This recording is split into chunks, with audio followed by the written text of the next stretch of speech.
সুস্থ ভোটে নিজের ভোট নিজেই দিছি, আর আগের মতনই ভোট আছে। নিজের ভোট নিজে দিতে পারছি, এই জন্য মনে অনেক আনন্দ। তো জি আলহামদুলিল্লাহ, খুব সুস্থভাবে ভোট দিছি, কোনো সমস্যা হয় নাই।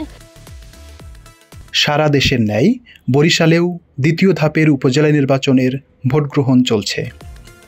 বরিশালের দুটি উপজেলায় মুলাদি এবং হিজলা উপজেলায় সকাল 8টা থেকে ভোট গ্রহণ শুরু হয়েছে। সুস্থ ভোটে নিজের ভোট নিজেই দিছি, আর আগের মতনই ভোট আছে। না, কোনো সমস্যা নেই, সুন্দর মতন হয়েছে। না না না, আমার ইচ্ছা, আমার যার ইচ্ছা আমি তারাই দিছি, কেউ বলে নাই। এর মধ্যে মুলাদি উপজেলায় 7টি ইউনিয়নে মোট কেন্দ্র 72টি, ভোটার 1,73,548 জন। এর মধ্যে নারী ভোটার 84,763 জন এবং পুরুষ ভোটার 88,784 জন। অপরদিকে হিজলা উপজেলায় 6টি ইউনিয়নে মোট ভোট কেন্দ্র 49টি, মোট ভোটার 1,31,621 জন।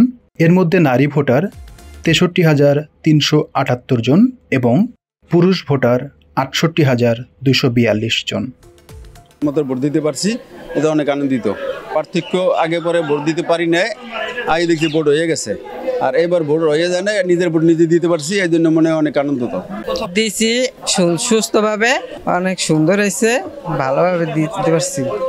জি আলহামদুলিল্লাহ, খুব সুস্থভাবে ভোট দিছি, কোনো সমস্যা হয় নাই। আর আসার সময় কোনো সমস্যা হয় না ইনশাআল্লাহ। কেউ আমাকে বলে না যে এই মাকে ভোট দিবেন, কেউ বলে না। আমার নিজের ভোট আমি নিজে দিছি। ভোট সুষ্ঠু করতে ইতোমধ্যে 7 জন করে নির্বাহী ম্যাজিস্ট্রেট ও জুডিশিয়াল ম্যাজিস্ট্রেট নিয়োজিত রয়েছে। পাশাপাশি বিপুল সংখ্যক আইন শৃঙ্খলা রক্ষাকারী বাহিনীর সদস্য নিয়োগ করা হয়েছে। কোনো ধরনের অপ্রীতিকর ঘটনা ঘটলে দ্রুত সময়ের মধ্যে ব্যবস্থা গ্রহণ করার পাশাপাশি উদ্ভূত পরিস্থিতি মোকাবেলায় ভোট গ্রহণ সাময়িক সময়ের জন্য বন্ধ ঘোষণা করা হতে পারে, এমনটি বললেন রিটার্নিং কর্মকর্তা মনদীপ ঘরাই। আমার 4 নম্বর ক্ষেত্রে আমি মহিলা কেন্দ্রের দায়িত্বে আছি। যথাসময়ে কার্যক্রম শুরু হয়েছে, ভোটার আসতেছে, তারা সারিবদ্ধ হয়ে ভোট প্রদান করতেছে।